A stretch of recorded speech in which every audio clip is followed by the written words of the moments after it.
Hello friends, myself doctor Shailesh Singh. Welcome to my YouTube channel homeopathy in easy वे।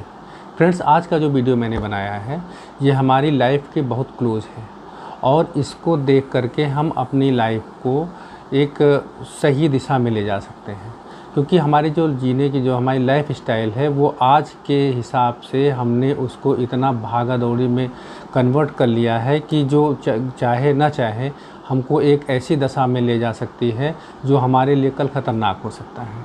मित्रों, आज का जो हमारा लाइफ स्टाइल है ये हम कंपटीशन के माहौल में जी रहे हैं और इस माहौल में काम करते करते हम अपने आप को इतना थका देते हैं कि एक स्टेज ऐसी आती है कि हम फिर से काम करने की और दशा में नहीं रहते और हम अपने आप को बीमार बना लेते हैं। एक ऐसी बीमारी की तरफ ले जाते हैं जिसकी ना तो कोई डायग्नोसिस बन पाती है और ना तो कोई सो कॉल्ड मॉडर्न मेडिसिन में इलाज हो पाता है। तो फ्रेंड्स, आज हम एक अपनी इस लाइफ स्टाइल के बारे में और उसी के साथ रिलेट करते हुए कुछ होम्योपैथिक मेडिसिन के बारे में बात करेंगे जो हमको इस कंडीशन से निकाल देती हैं। हम देखते हैं कि हमारे यहाँ जो मानसिक रूप से काम करने वाले लोग हैं, चाहे डॉक्टर्स हैं, वकील हैं, अकाउंट्स विभाग से जुड़े हुए लोग हैं और हमारे नन्हे मुन्ने बच्चे जो रोज़ दिन भर पढ़ाई करते रहते हैं, ये मानसिक कार्य करते करते पढ़ते पढ़ते अपने आप को इतना थका लेते हैं, इतना कमज़ोर कर लेते हैं कि उनका ब्रेन उनका साथ देने से मना कर देता है। मेडिकल टर्मिनोलॉजी में इस कंडीशन को न्यूरोस्थेनिया कंडीशन कहते हैं। इसके पेशेंट हमारे पास अक्सर आते हैं और अगर हम अपनी मेडिसिन को जानते हैं और इस कंडीशन को जानते हैं तो हमको 2 दिन 3 दिन लगता है उनको इस कंडीशन से बाहर निकालने में। फ्रेंड्स, आज हम इसी से जुड़ी हुई मेडिसिन की बात करेंगे। उसमें जो सबसे टॉप ग्रेड की मेडिसिन है वो है एसिड पिक्रिकम या picric acid. Friends, picric acid का जो पेशेंट है वो ब्रोकन डाउन कंडीशन में पहुंचता है हमारे पास और एक्सट्रीम वीकनेस कंडीशन में पहुंचता है। वो इतना वीक होता है कि हमारे केबिन में जब वो पहुंचता है तो वो स्टूल पर सीधा बैठ नहीं सकता है। वो बैठने के साथ साथ वो कहीं ना कहीं टेक ले लेता है, दीवार के सहारा ले लेता है। वो इतना वीक होता है कि जब हम उससे क्वेश्चन पूछते हैं तो वो आंसर नहीं देता, बल्कि कहता है साहब हमको कुछ अच्छा नहीं लगता। एक ही लाइन में, हमको कुछ अच्छा नहीं लगता, हमको न खाना अच्छा लगता है, न पीना अच्छा लगता है, बैठ नहीं सकते, ना हमको यार दोस्त मित्र कुछ अच्छा नहीं लगता, बस ये मन करता है कि चुपचाप हम लेटे रहें। इस कंडीशन में जब पेशेंट हमारे पास आता है तो हमको एक बार क्वेरी करना चाहिए कि ये दिक्कत आपको कब से हुई। अब यहाँ पे बहुत ढेर सारी मेडिसिन इसके आसपास आती है। हम उसके लिए उसके काजेशन को देखते हैं, उसके कुछ और सिम्टम्स को देखते हैं और हम उनमें से एक होम्योपैथिक मेडिसिन सेलेक्ट करके उस पेशेंट को दे देंगे और वो दूसरे तीसरे दिन से फिर से अपने काम पर वापस लौट सकता है। तो फ्रेंड्स, सबसे पहले हम एसिड पिक्रिकम के जनरल सिम्टम्स के बारे में बात करते हैं। एसिड पिक्रिकम का जो की नोट सिम्टम है, जो मुख्य सिम्टम है, वो ये है कि उसकी सारी तकलीफ़ें मानसिक कार्य करने से बढ़ जाती हैं। सबसे बेसिक बात यही है। रोज़ हमारे पास जो है पेरेंट्स आते हैं, गार्जियंस आते हैं या तमाम सारे पेशेंट्स आते हैं, कहते हैं डॉक्टर साहब मैं बैठा रहता हूँ, थोड़ा सा भी मैं 2 लाइन पढ़ता हूँ या 2 कैलकुलेट करता हूँ या अकाउंट्स का थोड़ा सा काम करता हूँ तो मुझे सर दर्द होने लगता है, मुझे नींद आने लगती है, मेरे रीढ़ की हड्डी में जलन होने लगती है, मुझे तुरंत घबराहट, उलझन घबराहट होने लगती है।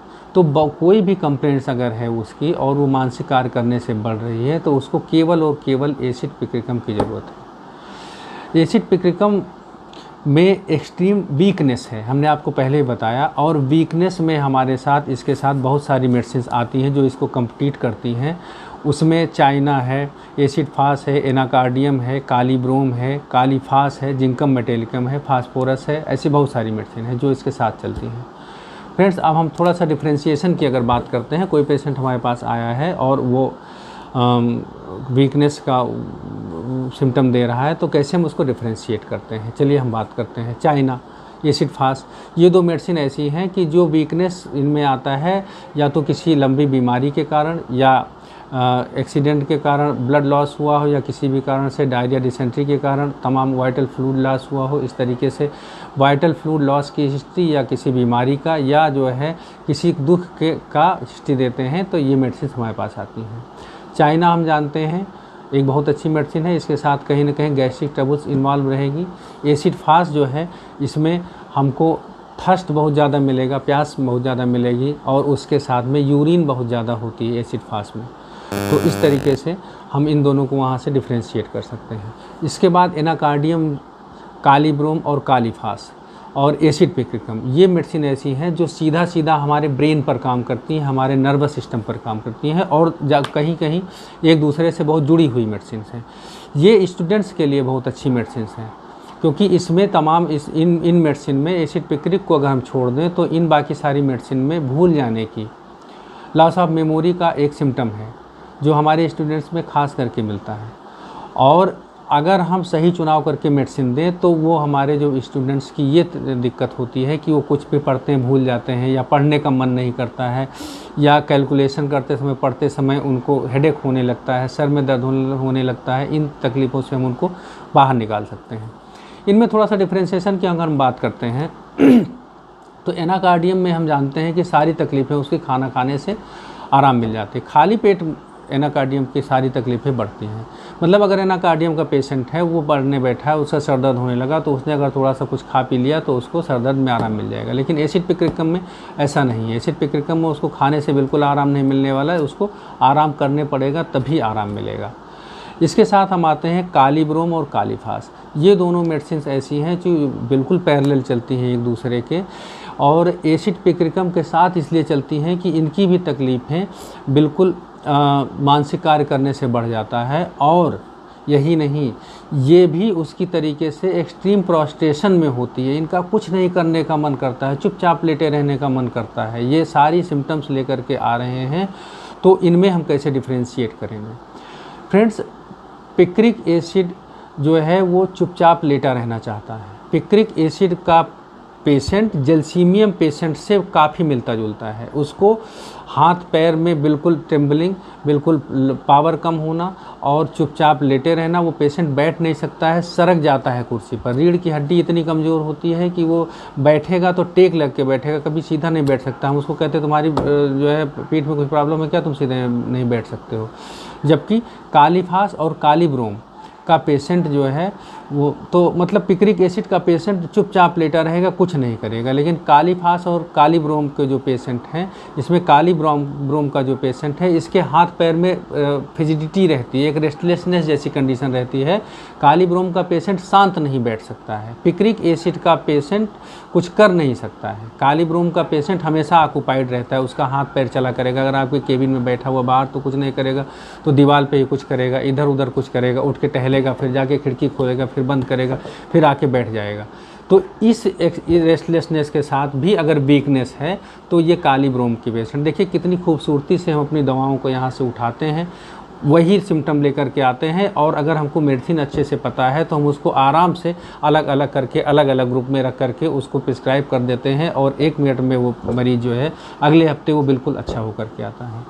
तो फ्रेंड्स, कालीब्रोम का जो पेशेंट है इसमें फिजिटिव फीलिंग है और नाइट टेरर्स है। ये भी महिलाएं आकर के बताती हैं या गार्जियंस आके बताते हैं कि बच्चा सोते सोते अचानक स्क्रीम करके चिल्ला करके उठ जाता है। ये इस नाइट टेरर वाला जो सिम्टम है ये कालीफास में भी है। और कालीफास यहाँ पे जो है उसमें फिजिडिटी नहीं है, बल्कि कालीफास जो है पिक्रिक एसिड को हम इस तरीके से अलग कर सकते हैं कि पिक्रिक एसिड का जो पेशेंट है उसको हर चीज़ ठंडी चाहिए, वो ठंडी में आराम होता है। पिक्रिक एसिड के सारे कंप्लेंट्स गर्मियों में बढ़ जाते हैं, जबकि कालीफास के सारे कंप्लेंट्स ठंडी में बढ़ते हैं और गर्मी में कम हो जाते हैं। पिक्रिक एसिड एक ऐसा पेशेंट है जो एग्जैक्टली ब्रोकन डाउन ब्रेन का पेशेंट है कि वो उसका ब्रेन पूरी तरीके से डिस्चार्ज हो चुका है। अगर वो सो जाता है, सो के उठता है तो थोड़ी देर उसको अच्छा लगता है। सो के उठने पे मॉर्निंग में वो थोड़ा बहुत काम कर सकता है, मॉर्निंग में वो उसको थोड़ा अच्छा लगता है। फिर जैसे जैसे वो अपने ब्रेन पे काम लेना शुरू होता है वो फिर उसकी तकलीफ़ बढ़ती है। कालीफास यहाँ पे इसका उल्टा है। कालीफास के साथ क्या है कि जब वो सो के उठता है तब उसकी तकलीफ़ बढ़ी हुई होती है और उसके बाद थोड़ा देर बाद वो जो है उसको थोड़ा सा आराम मिलना मिलना शुरू हो जाता है। पिक्रिक एसिड में लॉस ऑफ मेमोरी जैसा कोई सिम्टम कभी मिलता नहीं, लेकिन कालीफास में लॉस ऑफ मेमोरी मार्क्ड है, ठीक ठाक है उसमें। तो इस तरीके से हम कालीफास को नर्व टॉनिक भी कहते हैं। तो जहाँ भी हमको नर्व कोई प्रॉब्लम रहती है तो कालीफास हम वैसे ही दे दिया करते हैं, लेकिन अगर हम सिम्टम्स के अकॉर्डिंग प्रिस्क्राइब करेंगे तो हम और अच्छा कर सकते हैं। इसके साथ मित्रों जिंकम मेटालिकम एक बहुत अच्छी मेडिसिन है फ्रेंड्स।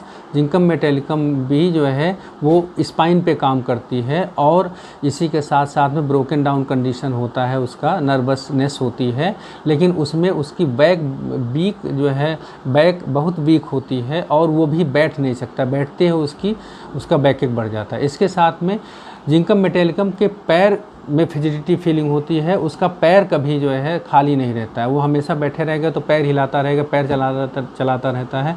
गार्जियंस लोग, बूढ़े बुजुर्ग उसको टोकते हैं कि पैर चलाना मना है, लेकिन वो थोड़ी देर बैठेगा फिर अपना पैर चलाना शुरू कर देगा। तो अगर इसके ऐसी कंडीशन के साथ बाकी सारे सिम्टम मिल रहे हैं तो जिंकम मेटालिकम उसकी बहुत अच्छी मेडिसिन है। एक बहुत और इम्पॉर्टेंट सिम्टम जिंकम मेटालिकम का है कि जिंकम मेटालिकम के सारे कंप्लेंट्स, अगर वाइटल फ्लूइड का लॉस होता है तो वो उसको सारे कंप्लेंट्स में आराम होता है। जिंकम मेटालिकम और लैकेसिस केवल 2 ऐसी मेडिसिन हैं जिसमें महिलाओं में मेंसेस शुरू हो जाता है तो आराम हो जाता है, फीमेल्स में वाइटल फोर्स का लॉस होता है मेल्स में तब उसको आराम मिल जाता है। तो ये यहाँ से एक बहुत अच्छी मेडिसिन है जिंकम मेटालिकम की। फास्फोरस जहाँ पे फास्फोरस और पोटेशियम ये दोनों नर्व के साथ साथ चलते हैं, तो फास्फोरस बहुत अच्छी मेडिसिन है हमारे इस नर्वस ब्रेकडाउन का, और जहाँ पर खास के ये पिक्रिक एसिड के बहुत करीब आता है ऐसी कंडीशन में जहाँ पे हम एक्स्ट्रा वर्क करने की वजह से, एक्स्ट्रा मेंटल वर्क करने की वजह से हमको तकलीफ़ आई है। तो वहाँ पे एसिड फास्फोरस और पिक्रिक एसिड ये साथ साथ आती हैं। फास्फोरस में थोड़ा सा सिम्टम्स अलग हो जाते हैं, फास्फोरस का कॉन्स्टिट्यूशन थोड़ा सा अलग होता है, उसमें लॉन्ग सिलेंडर जैसा पेशेंट लंबा होता है, दुबला पतला पेशेंट होता है। इसकी थर्स्ट बहुत मार्क्ड होती है, हमेशा ठंडा चाहता है, ठंडा पानी पीना चाहता है, ठंडा कोल्ड डिजायर इसकी होती है, और इसको सर्दी बहुत जल्दी लग जाती है। फास्फोरस में एक और बहुत ख़ास सिम्टम है कि ये बोल नहीं पाता है, अगर थोड़ा सा बोलेगा तो इसको चेस्ट में वीकनेस लगती है और ये बोलने में इसको मेहनत करनी पड़ती है, वीकनेस इतना ज़्यादा होता है।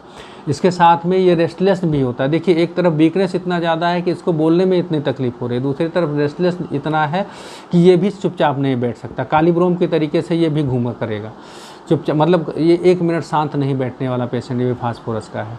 तो हम यहाँ से ऐसे फास्फोरस में कालीब्रोम में डिफ्रेंशिएट कर लेंगे। कालीब्रोम में नाइट टेरर है, यहाँ पे नाइट टेरर नहीं है, रात में सो के उठना, तो वहाँ पे लॉस ऑफ मेमोरी कालीब्रोम में मार्क्ड है, यहाँ पे लॉस ऑफ मेमोरी नहीं मार्क्ड है, लेकिन रेस्टलेसनेस है।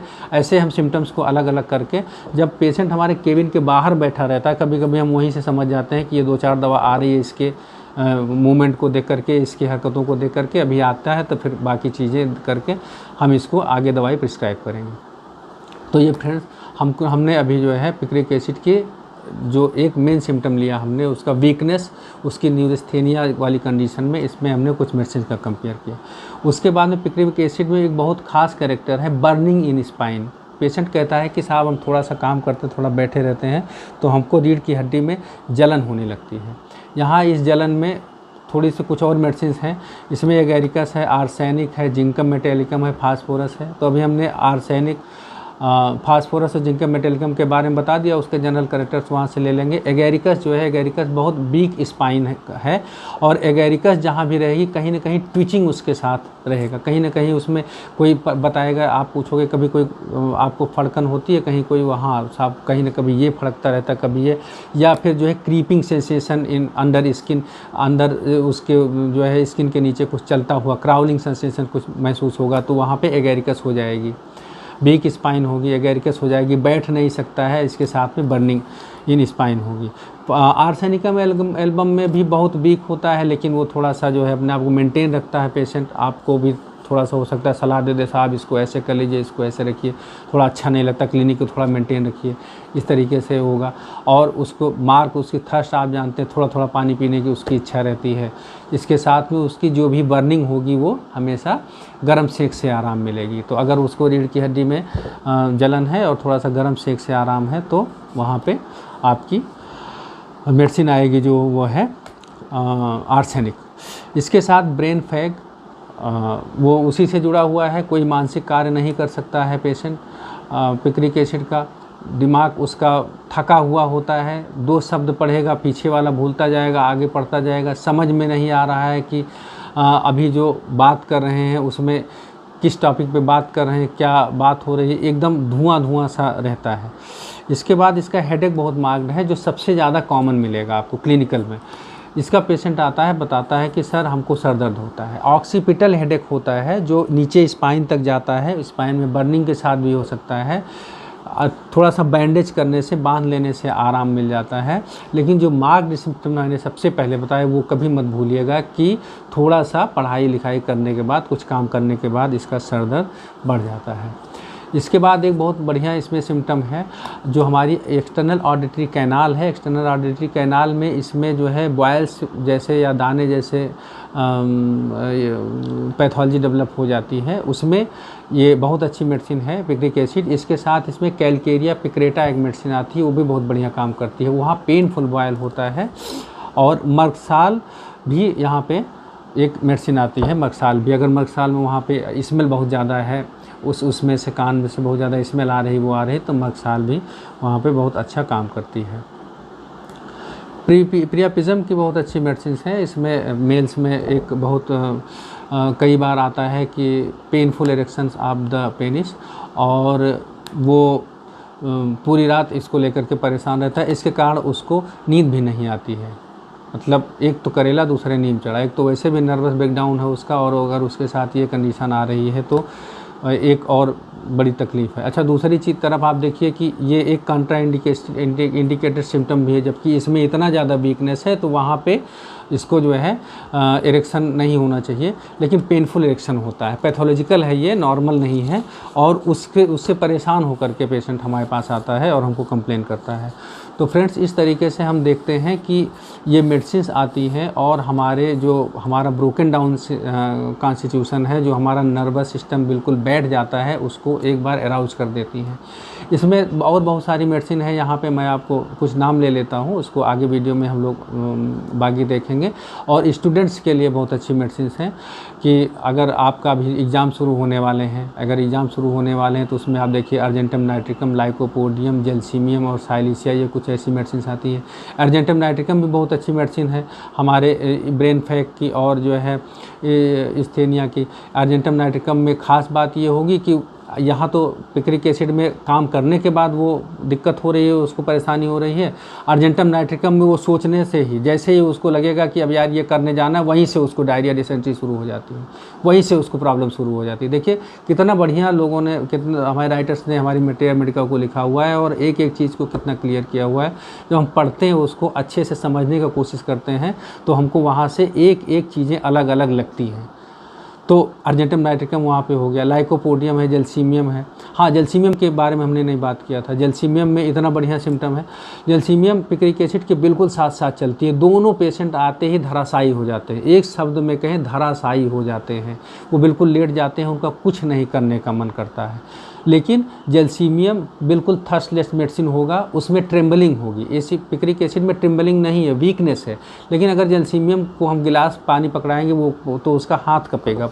उसके साथ में वो जब आँख खोलने का प्रयास करेगा तो यहाँ पे इतना हैवीनेस होगा, उसका एक्सटर्नल आईलिड उठेगी ही नहीं। बिल्कुल उसका जो मोटर नर्व्स है, वो motor nerves do not obey हर और हिज ब्रेन, उसका बिल्कुल ओबे नहीं करती है।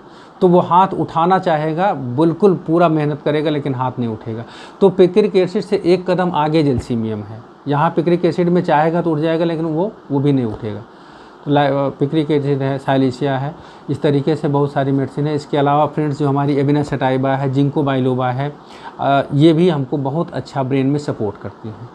तो मुझे लगता है कि ये वीडियो आपको पसंद आया होगा। और इसके साथ मैं आपको एक और सलाह देना चाहूँगा कि अगर आप नॉन मेडिको हैं और मेरा वीडियो देख रहे हैं और आपको इस तरीके की कोई तकलीफ़ होती है, कोई दिक्कत आती है, आपके परिवार में किसी को समस्या आती है, तो आप किसी अच्छे होम्योपैथिक फिजिशियन से मिल करके आप उससे बताइए, वो आपको पूरा निराकरण कर देगा। एलोपैथिक में जाने से, डेकाड्यूराबोलिन और मेथिलकोबालामाइन के इंजेक्शन लेने से वो कुछ नहीं होने वाला है। हमारी होम्योपैथी आपको 2 दिन के अंदर फिर से रिचार्ज कर देगी, जो आप अपने आपको पूरी तरीके से डिस्चार्ज कर चुके हैं। फ्रेंड्स, मुझे उम्मीद है कि ये लेक्चर आपको पसंद आया होगा और आपको हेल्पफुल होगा। आप अच्छे से रहिए, स्वस्थ रहिए और उतना काम करिए जितना हमारे बस में है, जितना हम कर सकते हैं। इजी गोइंग वे में काम करिए, आराम करिए, व्यायाम करिए और अच्छा जीवन जीजिए, स्वस्थ रहिए। अगर कहीं कोई दिक्कत हो तो अच्छे होम्योपैथी फिजिशियन से सलाह लीजिए। नीचे मेरा फ़ोन नंबर दिया हुआ है। अगर आपको मुझसे कंसल्ट करना है, मुझसे किसी विषय पे बात करना है तो मेरा व्हाट्सएप नंबर, फ़ोन नंबर उसके साथ में है। आप मुझसे बात कर सकते हैं, कंसल्ट कर सकते हैं। आपके अच्छे स्वास्थ्य और भविष्य की शुभकामनाओं के साथ मैं अपना वीडियो समाप्त करता हूं। धन्यवाद। जय होम्योपैथी, जय हरिनारायण। Thank you.